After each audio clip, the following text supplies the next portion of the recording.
Nuapada Khadiyal block अंतर्गत दुआझर ग्राम पंचायत अधीनस्थ खमतरे ग्राम त्रिवेणीपड़ार बासिंदा श्री गोकुल माझी स्त्री हिंदुला माझी बयस 45 मानसिकता अस्थिरता जो दीर्घ 1 वर्ष पूर्वे निज घर कुआड़े चली जाते परिवार लोक बहुत खोजाखोजी कला कौन जगार किसी खबर जमापड़ न खड़ियाल पुलिस थाना निखोज रिपोर्ट लिखे सहायता अनुरोध करते किंतु कौन सफल है नहीं।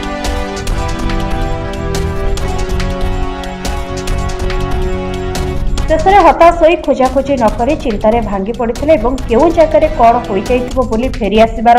बार्ता आशा रखि नथिले किंतु हठात किछि दिन पूर्व व्हाट्सएप माध्यम मोबाइल जन महिला फोटो घूरी बुलिला बेले परिवार लोक जमापड़ा जे से महिला फोटोटी होउछि हिंदुला फोटो। तेरे परिवार लोके विभिन्न सूत्रु जोगाजोग कर जानिपारे जे से निखोज होई सुंदरगढ़ जिला गुरुंडिया ब्लॉक मोहलडीरे अछंती बोली।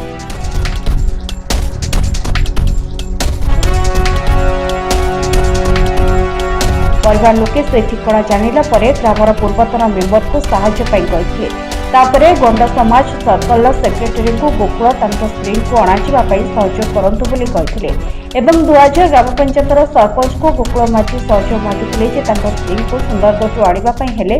सेबारे आजिकाली बोली दिन गड़ाउथिले सेबारक ठारू कौनसी प्रकार सहायता पाई नथिबारु शेषरे गंडवाना सेवा संघ और ट्रस्ट को जोगाजोग करी सहयोग पे अनुरोध करथिले फଳରେ ट्रस्ट आगको आसी सुंदरगढ़ जोगाजोग करी ट्रस्ट द्वारा जीवा आसिबा समस्त प्रकार संपूर्ण खर्च वहन करी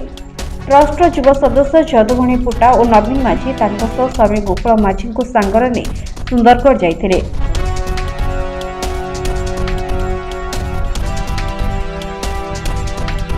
सुंदरगढ़ ठारू हिंदुला माझी को सुरक्षित भाव में सेठारु आनी तांको परिवार को हस्तांतर करथिले।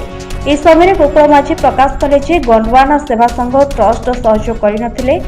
मो स्त्री को सुंदरगढ़ आनिबा मो पई कदापि संभव होई पारि नथांता छाफଳରେ परिवार लोके अत्यंत खुशी होई ट्रस्ट को हृदयर सहित धन्यवाद अर्पण कले। नुआपड़ा जिल्लारू परमेश्वर मेहर को रिपोर्ट सबुदिन टीवी।